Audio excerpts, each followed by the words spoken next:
40 fight, and I have Crawford winning this fight. Crawford's going to win this fight doing something that nobody's done to Canelo.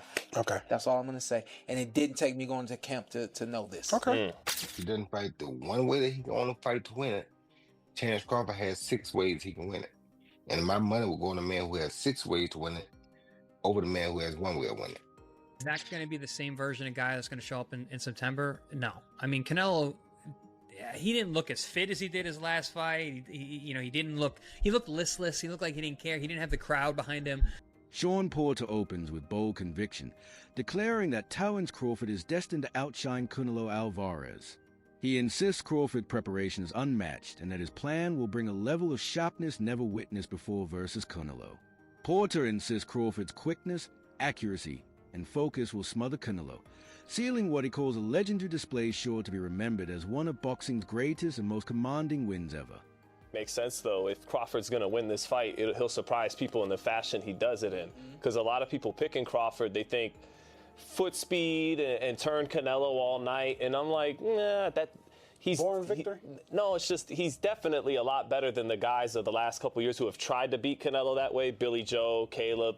But even though he's better than them, it didn't that game plan. It just didn't. It didn't work. So it's not gonna look like that if Crawford pulls this off. It's gonna look different than that. To your point, Roy Jones Jr., one of boxing's sharpest analysts, kicks off by labeling Crawford a more complete threat against Canelo Alvarez.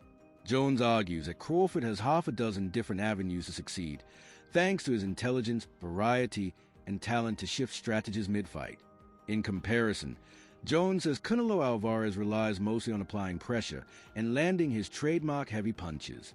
If Canelo cannot produce his absolute peak, Crawford's ability to switch styles will break him down. Jones closed by stressing that versatility is a true separator, often turning close battles into decisive victories at the elite stage. In fight, he does have a chance, and I think he could be victorious. If he doesn't fight the one way that he can only fight to win it, Terence Crawford has 6 ways he can win it. And my money will go on the man who has 6 ways to win it over the man who has 1 way to win it.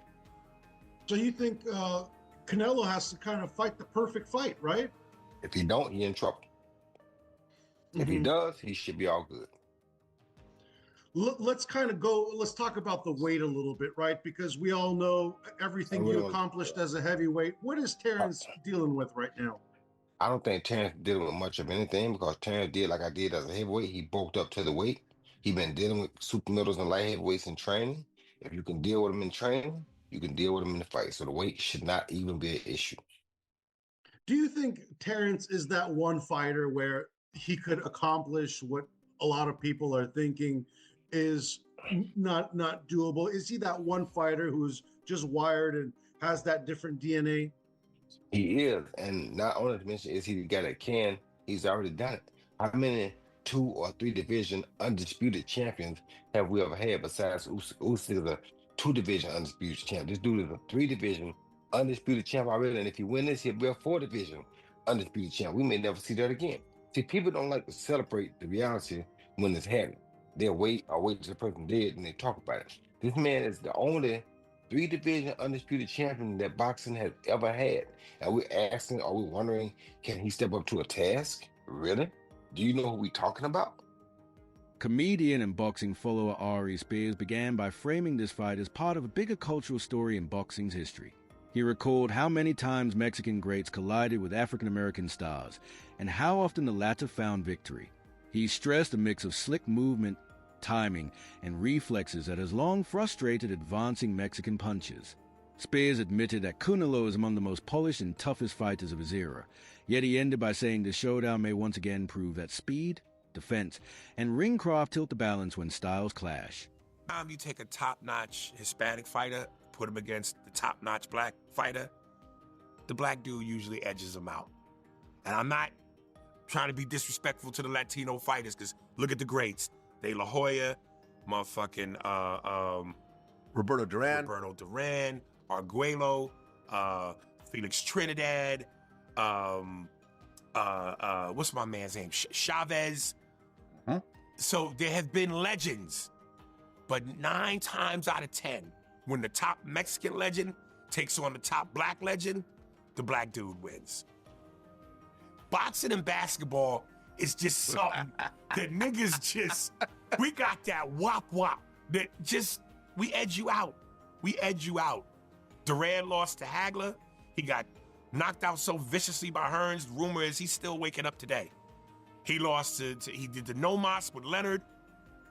Yeah, no, I've been hanging out with Sugar Ray Leonard recently. We talked about that whole De La situation. Hoya lost to Floyd. He lost to Bernard. He lost to Sugar Shane Mosley. Usually the black fighters edge out the Latinos when it come down to it. So basically you're saying Crawford's going to win because he's black. I'm saying he's going to win because he's got the skills. But that black component, that's that extra juice. That's that extra juice? I mean, look. It's like the Batmobile when it's going fast, and then he hits the nitro button, and the flame shoots out of the back of the car and takes it to another level. Black dudes have the nitro switch. Veteran journalist Dan Raphael set the tone by focusing not on skills, but on Crawford's mindset heading into the fight. He pointed out that the unbeaten star not only knows the danger Canelo brings, but embraces it. Raphael stated that Crawford has always been defined by seeking tests instead of evading them, rather than cracking under the moment. He uses the size of the stage to lock in even deeper and raise his intensity. Raphael wrapped up noting that Crawford's calm, prepared mind could be the final edge, ensuring he enters the ring ready for every single twist the night brings. Whatever. I was really excited that Terence Crawford, when we were going through some of the historical things that could take place if he wins this fight, what they would mean. And at the end of that part of the conversation, he says, there's a lot riding on this fight. Like, he knows it. I don't think he feels pressure from it. I think he embraces that. But I like to hear that the fighter understands the magnitude of this fight and embraces that and realizes, like the general public that follows boxing or the media, that this is a bigger deal than your average fight, and that he is keenly aware of that. So I love that. He was very, very well spoken, and we discussed a lot of different topics, and I think people will get a kick out of it. It's on our podcast feed. It'll be up on the YouTube channel, and I hope people check it out. Sticking with Crawford, because I've spoken to a few guys in his team, and there seems to be this mindset where they really, really believe they're going to win this fight, and obviously every fighter that goes into any fight will believe they win this fight. But do you get that impression that they're in no doubt that this goes their way, and it's a case of just turning up for a payday? Oh, absolutely. Terence Crawford has never been the kind of fighter that's just looking to take a fight to get paid. Yeah, he's going to get paid a whole ton of money, and so is Canelo Alvarez. But, if you follow Terence Crawford, if you've watched the way he fights, watched the way he conducts himself, know him at all, even just a little bit, I can't claim to be like best buddies with him, but I got a pretty good feel for Crawford, having been around him so many times for all these fights he's had. There is 0.000% chance that he is coming into this fight with anything other than victory in mind. I mean, he really believes that this is his moment to shine and create a huge addition to what's already a tremendous boxing legacy. Besides just the money, I mean, Terence Crawford can take a fight against anybody, make a good amount of money. And so while that's important, of course,